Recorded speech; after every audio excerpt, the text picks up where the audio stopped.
Hi പ്രിയപ്പെട്ട കൂട്ടുകാരെ, അസ്സലാമു അലൈക്കും. പുതിയൊരു വീഡിയോയിലേക്ക് സ്വാഗതം. ഉഴുന്നില്ലാതെ ഉഴുന്ന് ദോശ ഉണ്ടാക്കിയാലോ?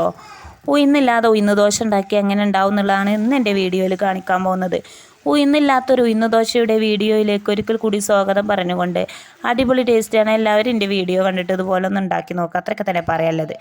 അപ്പോൾ കണ്ടില്ലേ, നല്ല ടേസ്റ്റാണ്. ഇന്നത്തെ ദോശ എങ്ങനെ ഉണ്ടായിനി അമ്മീനെ ഒന്ന് പറയോ?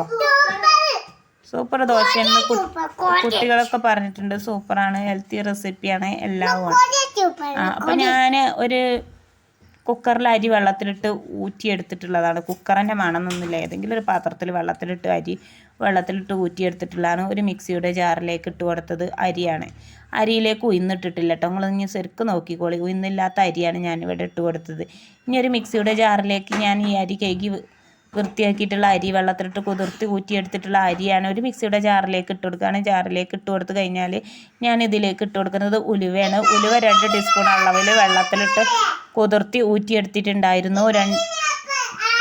2 ടീസ്പൂൺ അളവിൽ ഉലുവ ഇട്ടീനി കേട്ടോ. ആ ഉലുവയിൽ 1 ടീസ്പൂൺ അളവിൽ ഉലുവ ഞാൻ ഈ ഒരു ട്രിപ്പിക്ക് ഇട്ട് കൊടുക്കുന്നുണ്ട്. അടുത്ത ട്രിപ്പിക്ക് അടുത്ത ടീസ്പൂണും അങ്ങനെ ഇട്ട് കൊടുക്കും. പകുതി ഇട്ട് കൊടുക്കുകയാണ്. അപ്പോൾ ഇതിലേക്ക് ഉപ്പിട്ട് കൊടുക്കുന്നത് നല്ലൊരു ടേസ്റ്റ് കിട്ടാൻ വേണ്ടിയിട്ടാണ്. ഉലുവ ഇട്ട് കൊടുക്കുന്നത് ഉഴുന്നിൻ്റെ ടേസ്റ്റ് ആക്കാൻ വേണ്ടിയിട്ടാണ് ഉലുവ ഇട്ട് കൊടുക്കുന്നത്. പഞ്ചസാര ഇട്ട് കൊടുക്കുന്നത് ദോശക്കൊരു നെരിച്ചിൽ കിട്ടാൻ വേണ്ടിയിട്ടാണ്. വലിയ ഉള്ളി ഇട്ട് കൊടുക്കുന്നത് ചട്ടിയിൽ നിന്ന് എളുപ്പം വേർതിരിഞ്ഞ് കിട്ടാൻ വേണ്ടിയിട്ടാണ്. പിന്നെ ഞാൻ ചോറിട്ട് കൊടുത്തത്, ചോറ് കുറേ ബാലൻസ് ഉണ്ട്, അതുകൊണ്ടും പിന്നെ ചോറിട്ട് കൊടുക്കുമ്പോൾ നല്ല മയത്തിൽ കിട്ടും നമുക്ക്, അതുകൊണ്ടാണ് ചോറിട്ട് കൊടുക്കുന്നത്. ഇനിയിപ്പോൾ ഞാൻ ഡബിൾ ഹോയ്സിൻ്റെ വെള്ളപ്പപ്പൊടിനെ കുറിച്ച് കുറേ പ്രാവശ്യം ഞാൻ എൻ്റെ വീഡിയോയിലൊക്കെ പറഞ്ഞിങ്ങനെ. അതിന് ഞാൻ പറയണമെങ്കിൽ പറയട്ടോ, 2 വാക്ക് പറഞ്ഞിട്ടില്ലെങ്കിൽ ഒരു സമാധാനം ഉണ്ടാവില്ല. ഡബിൾ ഹോയ്സിൻ്റെ വെള്ളപ്പപ്പൊടിയിൽ നിന്ന് 1.5 ടീസ്പൂൺ അളവിൽ ഇട്ട് കൊടുത്താൽ ഏത് മാവും പൊങ്ങി വരും. പിന്നെ അവസാനം വരെ ആ മാവ് നല്ല സൂപ്പറായിട്ടിരിക്കും. അവസാനം വരെ നമുക്ക് എന്ത് ചെയ്യും, ആ വെള്ളപ്പായാലും എന്ത് ഉഴുന്ന് ദോശയൊക്കെ ഉണ്ടാക്കിയാലും അവസാനം വരെ നല്ല സൂപ്പറായിരിക്കും. അപ്പോൾ എൻ്റെ വീഡിയോ കണ്ടുകൊണ്ടിരിക്കുന്ന ആളുകൾക്കൊക്കെ അറിയാം. അത് പുതിയ ആളുകളുണ്ടെങ്കിൽ അവരോട് പറയാൻ വിചാരിച്ചിട്ട് വന്നതാണ്. അപ്പോൾ ഞാനിവിടെ ഇട്ട് കൊടുത്തത് രണ്ടാമത്തെ മിക്സിൻ്റെ ജാറ്, ആ ജാറ് തന്നെയാണ് ഇട്ടത്. ആ ജാറിലേക്ക് പിന്നെ ഞാൻ ഇട്ട് കൊടുത്തത് ബാക്കിയുള്ള അരി, അതുപോലെ നേരത്തെ എന്താണോ ചേർത്ത് കൊടുത്തിട്ടുള്ളത് അതുപോലെ ചേർത്തെടുക്കുകയാണ്. ചോറ്, ഉലുവ എല്ലാം ചേർത്ത് കൊടുത്തിട്ടുണ്ട്. വലിയ ഉള്ളിയുടെ പകുതി എല്ലാം ചേർത്ത് കൊടുത്തിട്ട് അതേമാതിരി അരച്ചെടുക്കുക. അപ്പം നിങ്ങൾക്ക് എൻ്റെ വീഡിയോ കണ്ടിട്ട് ഇഷ്ടമാകണമെങ്കിൽ ഒരു ലൈക്ക് കൊടുക്കാനും, ഷെയർ ചെയ്യാതെ കാണുന്ന പൊന്നു കൂട്ടുകാരെ ഈ വീഡിയോ ഷെയർ ചെയ്യാനും, സബ്സ്ക്രൈബ് ചെയ്യാത്ത പൊന്നു കൂട്ടുകാരെ നിങ്ങൾ ഈ വീഡിയോ കണ്ടിട്ടുണ്ടെങ്കിൽ സബ്സ്ക്രൈബ് ചെയ്യാനും, സബ്സ്ക്രൈബ് ചെയ്യുമ്പോൾ ഓൾ പറഞ്ഞൊരു ഓപ്ഷൻ ക്ലിക്ക് ചെയ്താലാണ് ഞാനിടുന്ന വീഡിയോയുടെ നോട്ടിഫിക്കേഷൻ നിങ്ങളുടെ ഫോണിൽ എത്തുകയുള്ളൂ എന്ന് ഓർമ്മപ്പെടുത്തിക്കൊണ്ട് വീഡിയോ തുടരുകയാണ്. അപ്പോൾ ഇങ്ങനെ 2 ട്രിപ്പും നമ്മൾ അരച്ചെടുത്തിട്ടുണ്ട്. ഇതുപോലെ കുയ്യുള്ള ഒരു പാത്രത്തിലേക്ക് ഒഴിച്ചെടുക്കുക. ഇങ്ങനെ ഒഴിച്ചെടുത്തിട്ട് കയ്യിലിട്ടൊന്ന് ഇളക്കി യോജിപ്പിക്കുക. അപ്പോൾ നല്ല ടേസ്റ്റ് ഉണ്ടെന്ന് പറയാൻ പറ്റത്തില്ല. ഇനി രാവിലെ ആകണം ചൂടണമെങ്കിൽ. ഇനി രാവിലെ ആകുമ്പോഴേക്കും നമുക്കിത് അടച്ച് വെക്കണം. അടച്ച് വെച്ചിട്ട് ചൂടാറപ്പെട്ടിയിലോ റൈസ് കുക്കറിലോ എവിടെ വെച്ചാൽ ഇറക്കി വെക്കുക. അങ്ങനെ പിറ്റേന്ന് രാവിലെ ആയി കഴിഞ്ഞപ്പോൾ ഞാൻ വീണ്ടും ഒരു മിക്സിയുടെ ജാർ എടുത്തു. മിക്സിയുടെ ജാറിലേക്ക് നാളികേരം ഇട്ട് കൊടുത്തു. എന്തിനാണ് ഞാൻ ഇവിടെ ജാറെടുത്ത് വന്നിരിക്കുന്നത് എന്ന് പറഞ്ഞില്ലല്ലോ. ഞാനിവിടെ വന്നിരിക്കുന്നത് ചട്നി കറി ഉണ്ടാക്കാൻ വേണ്ടിയിട്ടാണ്. ദോശമാവ് അവിടെ ഉണ്ട്, അതൊക്കെ പോയോക്കാം കേട്ടോ. ആദ്യം നമുക്ക് ചട്നി കറി ഉണ്ടാക്കിയാലേ ഒരു സമാധാനം കിട്ടുള്ളൂ. കറി ഉണ്ടാക്കുമ്പോൾ അത് വേഗം ഉണ്ടാക്കിയിട്ടില്ലെങ്കിൽ ഒരു സമാധാനം കിട്ടിയിട്ടുണ്ടാവില്ല. അപ്പോൾ പിന്നെ ദോശ ഉണ്ടാക്കിയിട്ട് ചട്നിക്കറി ഉണ്ടാക്കാമെന്ന് വിചാരിച്ചാൽ നടക്കൂല. ചൂടോട് കൂടി തിന്നണമെന്നുണ്ടെങ്കിൽ എന്ത് ചെയ്യണം, ആദ്യം ചട്നിക്കറി റെഡിയാക്കണം. അപ്പോൾ ഞാനിവിടെ മിക്സിയുടെ ജാറിലേക്ക് നാളികേരം ഇട്ട് കൊടുത്തു, ചെറിയ ഉള്ളി ഇട്ട് കൊടുത്തു, പച്ചമുളക് ഇട്ട് കൊടുത്തു, 1 ഇല്ലി വെളുത്തുള്ളി ഇട്ട് കൊടുത്തു. ഇനി കുറച്ച് വെള്ളം ഒഴിച്ചെടുത്തു. ഇനി ഞാനിത് അരച്ചെടുക്കും. അത്രയൊക്കെ തന്നെയാണ് നമുക്ക് ചെയ്യാനുള്ളത്. ചട്നിക്കറി വിവിധ തരത്തിൽ ഞാൻ ഉണ്ടാക്കി കാണിച്ചിട്ടുണ്ട്. അത് കാണാത്തവരുണ്ടെങ്കിൽ അതൊക്കെ ഈ ദോശൻ്റെ ഓരോ വീഡിയോ ഇട്ടതിൽ അതിലൊക്കെ ഉണ്ടാവും കേട്ടോ ഓരോ ചട്നിക്കറി. അപ്പോൾ അത്രയൊക്കെ തന്നെ പറയാനുള്ളത്. ഇനി ഞാനിവിടെ ചായക്ക് വെള്ളം വെച്ചിട്ടുണ്ട്. ചായക്ക് വെള്ളം വെച്ചാൽ വെള്ളം തിളക്കാൻ തുടങ്ങിയപ്പോൾ ഞാൻ വേഗം വന്ന് പഞ്ചസാര ഇട്ടു. ആദ്യം തന്നെ ഞാൻ സാധാരണയായിട്ട് പഞ്ചസാര ഇട്ട് കൊടുക്കലാണ് പതിവ്. അപ്പോൾ ഞാൻ ആ പതിവ് തെറ്റിച്ചില്ല, ഞാൻ മറന്നുപോയി. അപ്പോൾ വെള്ളം തിളച്ചപ്പോൾ പഞ്ചസാര ഇട്ട് കൊടുത്തു. പഞ്ചസാര ഉരുകാൻ വേണ്ടിയിട്ടാണ് ഇങ്ങനെ പഞ്ചസാര ഇട്ട് കൊടുക്കുന്നത്. അപ്പോൾ പഞ്ചസാര ഉരുകി കഴിഞ്ഞാൽ നമുക്ക് എന്ത് ചെയ്യാം, ചായപ്പൊടി ഇട്ട് കൊടുക്കാം.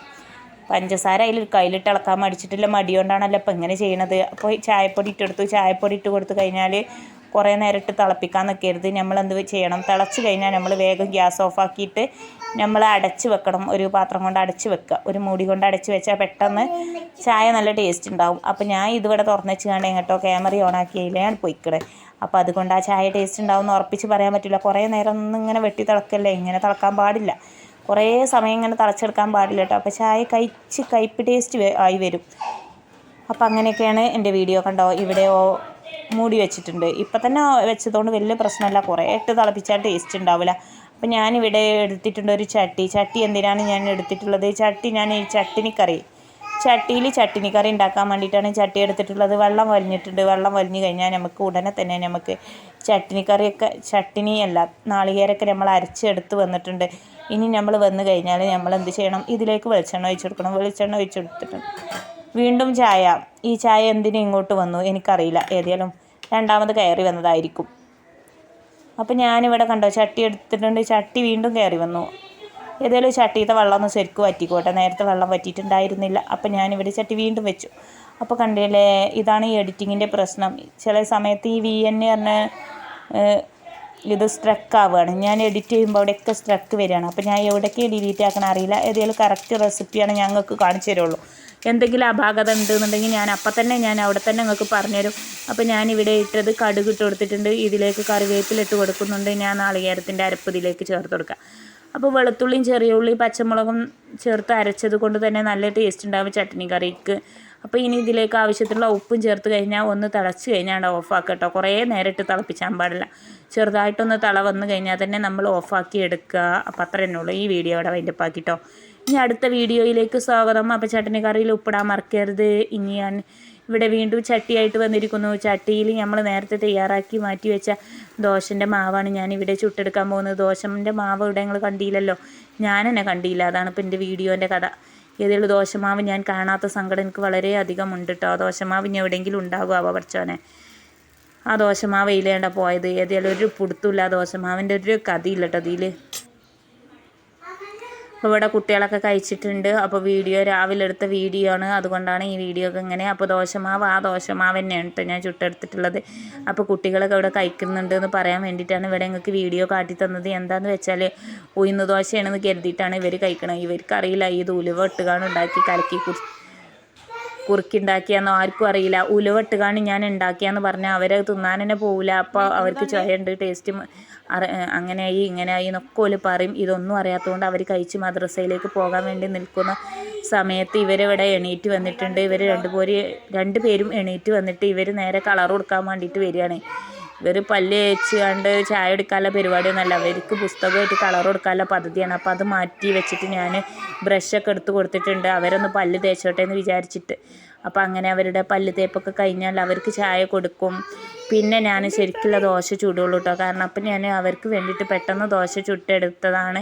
അപ്പോൾ അത്രയൊക്കെ തന്നെ പറയാനുള്ളത്. ഇവിടെ ബ്രഷ്മേ പേസ്റ്റ് ആക്കുന്നു. ഇപ്പോൾ പല്ല് തേക്കാൻ വേണ്ടിയിട്ട് പോകുന്നു. അത്രയൊക്കെ തന്നെ ഉള്ളൂ കേട്ടോ. ഇന്നത്തെ എൻ്റെ വീഡിയോ ഇവിടെ വൈൻഡപ്പ് ആക്കാനൊക്കെ സമയമായിട്ടുണ്ട്. അപ്പോൾ സമയമായിട്ടില്ല കേട്ടോ. ഒരു ദോശയും കൂടി ഞാൻ ചുട്ടെടുക്കട്ടെ. അപ്പോൾ ദോശ ചുട്ടെടുക്കാൻ വേണ്ടി പോവുകയാണ് ഞാൻ. അപ്പോൾ ഇവൾക്ക് പേസ്റ്റ് തേക്കാൻ വേണ്ടിയിട്ട് ഇവൾക്ക് ഒറ്റയ്ക്ക് കഴിയണില്ല. അപ്പോൾ ഞാൻ തന്നെ തേച്ചെടുക്കേണ്ടി വരും പേസ്റ്റ്. ഇനി ബ്രഷിന്മേൽ പേസ്റ്റ് ആക്കി കൊടുത്താൽ ഞാൻ തന്നെ പല്ല് തേച്ചെടുക്കലാണ് കേട്ടോ. അങ്ങനെ അവളതും കഴിഞ്ഞു. അവളങ്ങനെ പോയി. പിന്നെ ഞാൻ അടുത്തത് ഇവളിവിടെ ബ്രഷ് ചെയ്യുന്നു. അപ്പോൾ അത്രയൊക്കെ തന്നെ ഉള്ളൂ കേട്ടോ. അന്നത്തെ വീഡിയോ എന്ന് പറഞ്ഞാൽ അത്രയൊക്കെ തന്നെ ഞാൻ ഉദ്ദേശിച്ചിട്ടുള്ളൂ. അപ്പോൾ ഞാൻ വിചാരിച്ച യൂട്യൂബിൽ നിന്ന് മണ്ടി ചെന്നാൽ വേഗം പൈസ കിട്ടിയാണ്ട് ചാക്കും കൊണ്ട് പായാന്ന് ഞാൻ കരുതിയത്. നടക്കൂല മക്കളെ, നടക്കൂല. കുറേ ദിവസമായി ചാനലൊക്കെ മോണിറ്റേഷനായപ്പോൾ എൻ്റെ വിചാരം വേഗം മോണിറ്റേഷനായി കഴിഞ്ഞാൽ നമുക്ക് വേഗം പൈസ കിട്ടുമെന്ന്. അപ്പോഴും തെറ്റിപ്പോയി. അപ്പോൾ അങ്ങനെയും പൈസ കിട്ടൂല കേട്ടോ. പിന്നെ നമ്മളെ വീഡിയോ അങ്ങനെ വൈറലാകണം എങ്കിൽ തന്നെ പൈസ കിട്ടുള്ളൂ. വീഡിയോ ഒരൊറ്റൊന്ന് പോലും എൻ്റെ വൈറലാകണില്ല. എന്താ സംഭവിക്കണം എനിക്കറിയില്ല. പണ്ടൊക്കെ എനിക്ക് വ്യൂസ് ഉണ്ടായിരുന്നു. ഇപ്പോൾ തീരെ വ്യൂസും ഇല്ല. ഏതെങ്കിലും എഡിറ്റ് ചെയ്യാത്ത വീഡിയോ ഒക്കെ ആയത് കാരണമാണ് എനിക്ക് മനസ്സിലാവണില്ല. ഏതെങ്കിലും ദോശ കണ്ടില്ല നിങ്ങൾ, നല്ല ദോശ അല്ലേ, ഉഴുന്ന് ദോശയല്ല. ഇത് നമ്മൾ ഉലുവ ചേർത്തെടുത്ത ഉലുവ ദോശയാണ് ഇതിൻ്റെ പേരിട്ടോ. ഇനി അവസാനമായിട്ട് ഞാൻ ആ മാവ് നിങ്ങൾക്ക് കാണിച്ചു തരണ്ട കേട്ടോ. അവിടെ എവിടെയെങ്കിലും ഗാലറിയിൽ മുങ്ങി തപ്പി നോക്കട്ടെ ആ മാവ് അവിടെ എവിടെയെങ്കിലും ഉണ്ടോ എന്ന്. കാരണം ഇനിയിപ്പോൾ ഇതിമ്മ കളിച്ചാനാവില്ല, നേരം പോവുകയാണ്. ടൈം ഇങ്ങനെ വേസ്റ്റ് ആകുകയാണ്. കുറേ ടൈം വേസ്റ്റ് ആകുകയാണത് ഇതിമ്മ കളിച്ചാൽ. അപ്പോൾ അതുകൊണ്ട് ഞാൻ ആ മാവ് ഞങ്ങൾക്ക് അവിടെ എവിടെയെങ്കിലും ഉണ്ടെങ്കിൽ ഗാലറിയിൽ പോയിട്ട് കാണിച്ചു തരാം കേട്ടോ. മാവ് സൂപ്പർ ദോശയാണ്. അപ്പോൾ ഇങ്ങനെ സാവധാനത്തിൽ നമ്മൾ ചുട്ടെടുത്താൽ 2 കയ്യിൽ പാർന്നെടുത്താൽ നമുക്ക് നീറ്റായിട്ട് ഒറ്റ ദോശ തന്നെ മതിയാവും കേട്ടോ. ഈ ഒരു ദോശ തിന്നാൽ തന്നെ നമുക്ക് വയറ് നിറയും. അപ്പോൾ സാവധാനത്തിൽ ഇങ്ങനെ ക്ഷമാപൂർവ്വം നമ്മൾ ചുട്ടെടുക്കണം. എന്ത് പരിപാടി എടുക്കുകയാണെങ്കിലും ആത്മാർത്ഥതയോട് കൂടി എടുക്കുകയാണെങ്കിൽ നല്ല റെസിപ്പി ആയിരിക്കും അത്. അപ്പം അങ്ങനെ പറഞ്ഞുകൊണ്ട് എൻ്റെ വീഡിയോ ഇവിടെ വൈൻഡപ്പാക്കാൻ സമയമായിട്ടുണ്ട്. അപ്പോൾ ഇത്രയും നേരം എൻ്റെ വീഡിയോ കണ്ടു നിന്ന എല്ലാ കൂട്ടുകാർക്കും ഒരിക്കൽ കൂടി നന്ദി രേഖപ്പെടുത്തുകയാണ്. ഇതുവരെ എൻ്റെ ചാനൽ സബ്സ്ക്രൈബ് ചെയ്ത കൂട്ടുകാർക്കും ഇനി സബ്സ്ക്രൈബ് ചെയ്യാൻ പോകുന്ന കൂട്ടുകാർക്കും എല്ലാവർക്കും നന്ദിയൊക്കെ രേഖപ്പെടുത്തുന്നുണ്ട് കേട്ടോ. അപ്പോൾ കണ്ടില്ലേ, ആ ദോശമാവിൻ്റെ മുകളിൽ, ദോശമാവല്ല, ദോശയുടെ മുകളിലേക്കായിട്ട് ഞാൻ കുറച്ച് നെയ്യ് ബ്രഷ്മലാക്കി തേച്ച് കൊടുത്തൊക്കെയാണ് ചെയ്തിട്ടുള്ളത്. അപ്പോൾ നെയ്യും കൂടി ചേർത്ത് കൊടുക്കുമ്പോൾ നല്ല ടേസ്റ്റാണ്. അപ്പോൾ ഒരിക്കലും മനസ്സിലാവില്ല കേട്ടോ, ഇത് ഉഴുന്നില്ലാത്ത ദോശയെന്ന് ആർക്കും മനസ്സിലായില്ല. ഇതുവരെ ഞാൻ ഇവിടെ കൊടുത്തിട്ട് കുട്ടികൾക്കും ആർക്കും മനസ്സിലായിട്ടില്ല. ഇവിടുത്തെ കുട്ടികൾക്ക് പെട്ടെന്ന് തന്നെ ടേസ്റ്റ് എന്ത് ഇത് കൊടുത്താലും അവർക്ക് വേഗം മനസ്സിലാവും. ഇവർക്ക് ഇത് മനസ്സിലായിട്ടില്ല കേട്ടോ അവർക്ക്. അതെന്താ കാരണം എന്ന് വെച്ചാൽ ഉലുവക്ക് ഉഴുന്നിൻ്റെ ഒരു ടേസ്റ്റാണ്, ഒരു കയ്പ്പ് ടേസ്റ്റാണ്. അതുകൊണ്ടാണ് അത് മനസ്സിലാകാനത്. അപ്പോൾ ഉലുവ എന്നാൽ ഉഴുന്നില്ലാതെ നമുക്ക് ഉലുവ കൊണ്ട് ദോശ ഉണ്ടാക്കിയെടുക്കാമെന്ന് ഇപ്പോൾ നിങ്ങൾക്ക് എല്ലാവർക്കും മനസ്സിലായില്ലേ. അപ്പോൾ അത്രയൊക്കെ തന്നെ ഉള്ളൂ. അപ്പോൾ ഇത്രയും നേരം എൻ്റെ വീഡിയോ കണ്ടു നിന്ന എല്ലാ കൂട്ടുകാർക്കും ഒരിക്കൽ കൂടി നന്ദി രേഖപ്പെടുത്തിക്കൊണ്ട് ഞാൻ എൻ്റെ വീഡിയോ വൈൻഡപ്പാക്കുകയാണ്. അപ്പോൾ ഇനി സബ്സ്ക്രൈബ് ചെയ്യാത്ത ഏതെങ്കിലും കൂട്ടുകാര്യങ്ങളോ എവിടെയെങ്കിലും പോയി കുത്തിറക്കുന്നുണ്ടെന്നുണ്ടെങ്കിൽ എൻ്റെ ചാനൽ സബ്സ്ക്രൈബ് ചെയ്യുക. സബ്സ്ക്രൈബ് ചെയ്യുമ്പോൾ ഓൾ അറിഞ്ഞൊരു ഓപ്ഷനും കൂടി ക്ലിക്ക് ചെയ്താലാണ് ഞാനിടുന്ന വീഡിയോയുടെ നോട്ടിഫിക്കേഷൻ കിട്ടുള്ളൂ എന്ന് ഓർമ്മപ്പെടുത്തിക്കൊണ്ട് ഞാൻ പോകുകയാണ്. ദോശമാവിന് അവിടെ നിന്ന് തിരഞ്ഞപ്പോൾ കിട്ടിയിട്ടോ. ഇതാണ് ആ ദോശമാവ്. ഇതൊന്ന് ഇളക്കി യോജിപ്പിച്ചിട്ട് ഇതിലേക്ക് ഓയിൽ ചേർത്ത് കൊടുക്കുക. ഓയിൽ ചേർത്ത് കൊടുക്കുന്നത് എന്താ വെച്ചാൽ നമ്മൾ ചട്ടിയിൽ ഓയിലൊന്നും തേക്കാൻ പോകണില്ല. അതുകൊണ്ട് നമ്മൾ ഇതിക്കാട് ഓയിൽ ചേർത്ത് കൊടുക്കുകയാണ്. അപ്പോൾ ഇതുപോലെയാണ് നമ്മൾ ഉണ്ടാക്കിയെടുക്കേണ്ടത്. നല്ല റെസിപ്പിയാണ് കേട്ടോ. ഓയിൽ ഇങ്ങനെ ചേർത്ത് കൊടുക്കുമ്പോൾ ചട്ടിയിൽ ഓയിൽ തേക്കേണ്ട ഒരു ആവശ്യം വരുന്നില്ല. അപ്പോൾ ഇങ്ങനെ ചേർത്ത് കൊടുക്കുക. ഇരുമ്പിൻ്റെ ചട്ടിയാണ് ഏറ്റവും നല്ലത് ദോശ ഉണ്ടാക്കാൻ. ബാക്കിയുള്ള ചട്ടികളൊക്കെ തേപ്പൊക്കെ ഉണ്ടാകുമ്പോൾ അതിനൊരു ഇതാണ് കേട്ടോ. കുറേ ദിവസം കഴിയുമ്പോൾ ആ തേപ്പൊക്കെ പോകും. ഇരുമ്പിൻ്റെ ചട്ടിയാകുമ്പോൾ ഒരു ചട്ടി ഇങ്ങനെ വാങ്ങിയെടുത്താൽ വളരെ സൂപ്പറാണ്. ഓക്കെ.